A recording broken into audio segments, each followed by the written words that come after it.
Huwag mo nang isipin yan. Ako na ang bahala.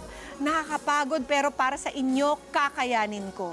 Huwag kang mag-alala. Nandito ako, hindi kita pababayaan. Okay lang ako. Mas importante kayo. Sa loob po ng tahanan, madalas ang nanay ang mga nagsasabi ng mga ganyang linya at sumasalo sa lahat ng problema ng pamilya. Siya po ang nakikinig, umaayos at madalas ay tahimik na nagsasakripisyo para wag maramdaman ng mga anak at asawa ang bigat ng buhay. Pero hanggang saan nga ba ang kayang saluhin ng isang nanay? Yan po ang kwento ng ating letter sender ngayong umaga at babasahin natin ang kanyang kwento. Sabi niya, Dear Mama P, ako po si Bernice, 47 years old, may dalawang anak na 18 at 12. Noon ay maayos po ang buhay namin dahil OFW ang asawa ko, pero nagkasakit siya at naging bedridden. Simula nang yon po, hindi na siya makapagtrabaho.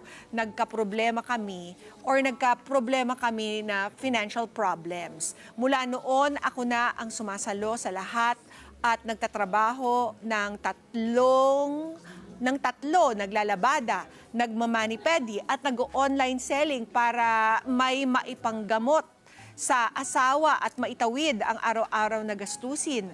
Ito po ang routine ko pag uwi ko sa bahay. Aasikasuhin ko ng asawa kong bedridden. Mahirap pero kinakaya ko po. Minsan lang talaga gusto ko ng sumuko. Tapos, hihirit pang anak ko na, Mama, bilhan mo naman ako ng bagong shoes. At nakabuka na itong shoes ko at pinagtatawanan ako sa school. Tapos yung anak ko naman na college, uuwing nakasimangot, hindi daw nakapag-exam dahil kulang ang pang-tuition. Kahit sobrang stressed out na po ako, ayokong ipakita sa kanila. Mas gugustuhin ko nang ako na lang ang mag-isip, sumalo ng lahat, wag lang sila mahirapan. Habang naglalakad ako papasok sa trabaho noon, tahimik na lang ako umiiyak. Dahil doon ko na lang inilalabas ang bigat na hindi ko masabi sa pamilya ko. Normal pa ba ito? Mahina po ba ako o sobra na lang talaga ang bigat ng pinapasan ko? Binabasa ko palang liham mo, Mami Bernice. Parang gusto ko na rin sumuko. Lubos na gumagalang, Mami Bernice. Grabe, parang pasan ko ang daigdig, ang hugot ni Mami Bernice. At para tulungan po tayo sa pinagdaraan ng problema ni Nanay Bernice, makakasama po natin ngayong umaga ang Family and Marriage Counselor na si Miss Gilda Fortunata Altez. Good morning po, Miss Gilda. Welcome back. Yeah. Yes, bati po muna kayo sa ating mga kadang parents. Magandang umaga po mga kada. Okay, ito pong isang litanya na mga problemang ikinwento sa atin ni Mami Bernice. Ano pong masasabi niyo doon, Mami G? Alam nyo, ang Pilipino kasi, kultura natin na ang ina ay ina. Diba? Kahit hirap na ang isang ina, kakayanin pilit. Pero yung paghihirap ng isang ina kasi naman nagmamanifest, siyempre nagmamanifest yun, nakikita naman yun ng pamilya. Ngayon, sa Kahit kwento hindi ni... niya pinapahalata, yun ang sabi niya. Oo. Sa kwento ni Mami Bernice, may anak naman na siya nagka-college, di ba? At may 12 years old din siya. Oo. Sa pagkakataon na yun, dapat mayroon ding sense of responsibility yung anak eh. Oo. Pwede naman working student o kaya mag-part-time, tumulong sa ina sa pag-online selling. Tama. Oo, yung anak na 12, pwede. Wala na imposible sa panahon ngayon dahil sa social media, no? So, masyado naman dinidibdib ni Mami Bernice yung pagiging ina, no? At normal lang naman yun. Normal lang yun. Pero yun nga, dapat naman nawa ay maunawaan din at maramdaman din naman ng dalawa niyang anak. Kasi, Mami G, paano po ba kasi naging, bakit ba kasi naging definition na ng pagiging inang Pilipino, ako inang lahat, na i-shelter ang mga anak Mahal sa buhay. responsibilidad sa buhay? Usually, pag nag-asawa, tayo, mga nanay, tayo mga babae, pag nag-asawa, I remember, ang mga ina, Built-in. mga nanay natin, o built-in sasabihin, o ginusto mo yan eh. So panindigan mo yung pagiging nanay. Panindigan mo yung pag-aasawa mo. Kaya nakatanim na sa isipan ng isang ina, pag nagkaanak na siya na, kakayanin ko. Kailangan kong kayanin. Oo, no, Mami G. Parang ang nagiging definition ngayon ng love ay akuin natin ang Ang lahat lahat. ng Oo. responsibilidad at i-shelter natin ang mga anak natin sa responsibilities na talaga namang kailangan nilang i-face sa buhay. Yeah, pero dapat naman kinakausap din niya. Responsibilidad din ng isang ina na kausapin naman yung anak na adult, malapit na yung maging adult, di ba? Oo.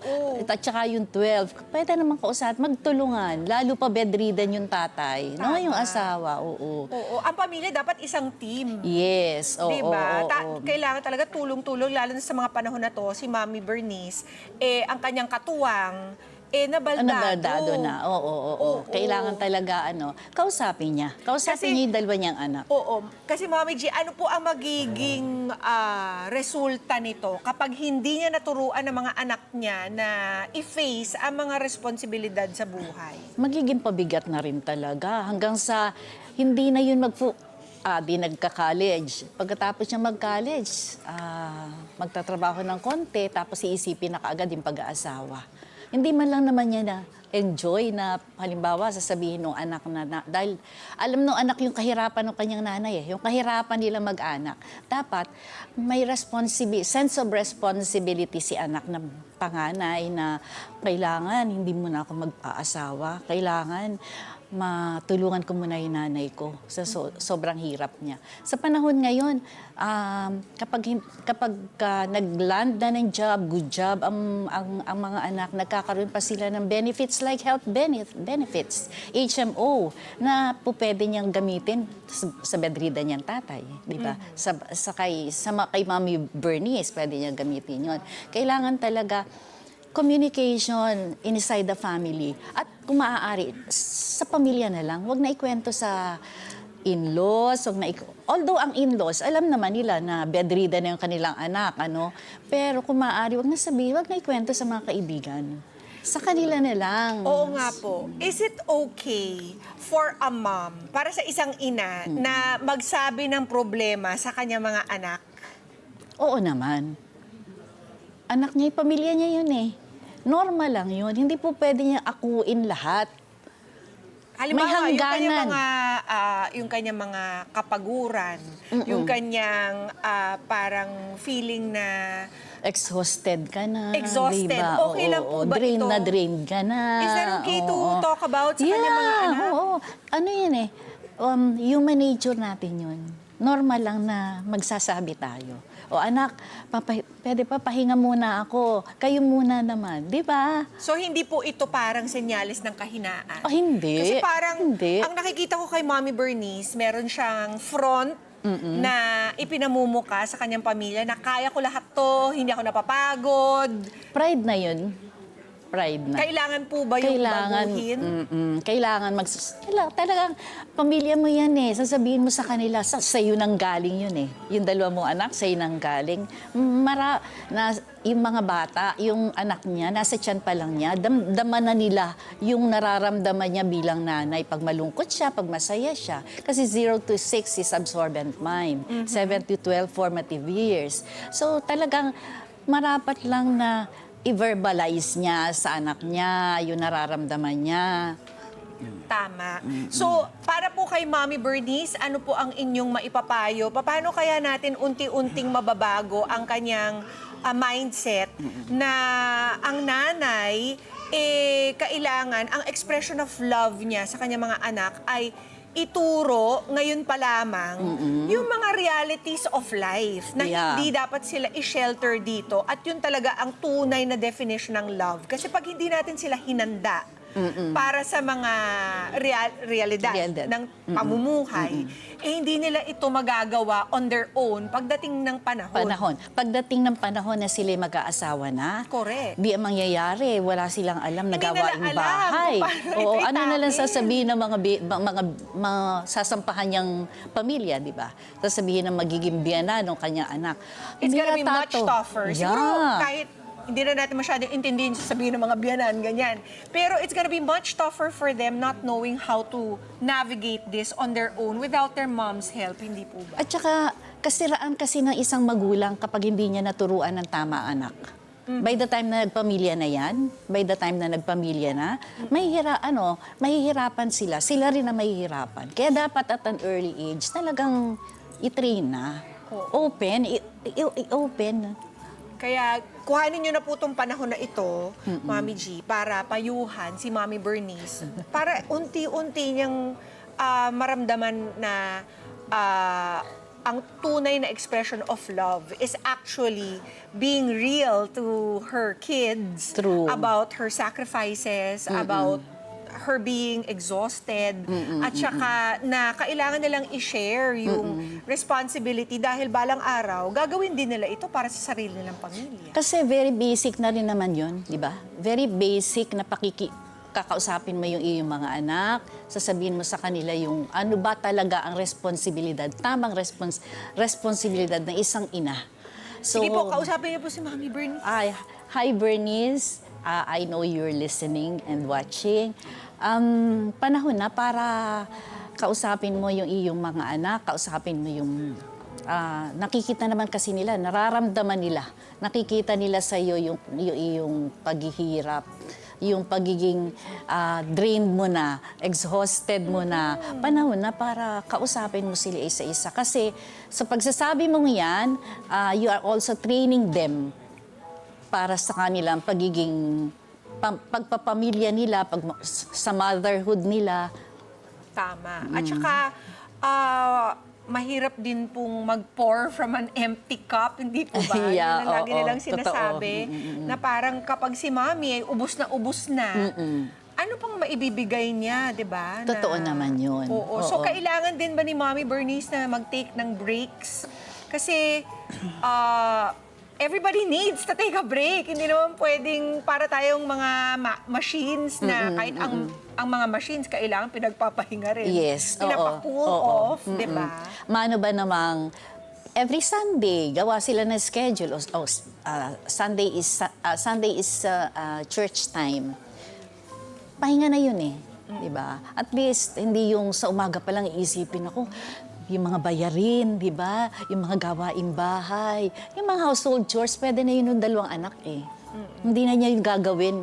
Yung paglilinis sa kanya asawa. Mami Bernice, yung asawa mo, pwede nang... Yun talagang kailangan niyang Yeah. alagaan. Pwede din naman yung mga pagtuunan ng anak. pansin. Oo, di ba? Oo, correct. Kaya, Mami G, para po kay Mami Bernice at sa lahat pa ng mga kada nating parents na maaring nangangailangan ng inyong tulong, saan po ba kayo pwede makontak? Yeah, may page po kami, A Voice in the Storm, Counseling Advocacy sa Facebook po, sa Instagram at sa TikTok. So, yun, Maraming opo. salamat po sa oras nyo ngayong umaga. At eto naman po, ang aming mga pieces of advice para sa iyo, Mami Bernice. Ang first key natin ay pakiramdaman. Pakiramdaman ang sarili mo. Kilalanin ang pagod, takot at sakit na matagal mo nang tinatago. Hindi ka hinaan ng umamin na nahihirapan ka. As a matter of fact, isa po itong tapang. Ang second P natin ay pagbibigay hangganan. Pagbibigay ng hangganan ay pagbibigay mo sa sarili ng pagkakataong hindi maubos. Hindi mo kailangang saluhin ang lahat.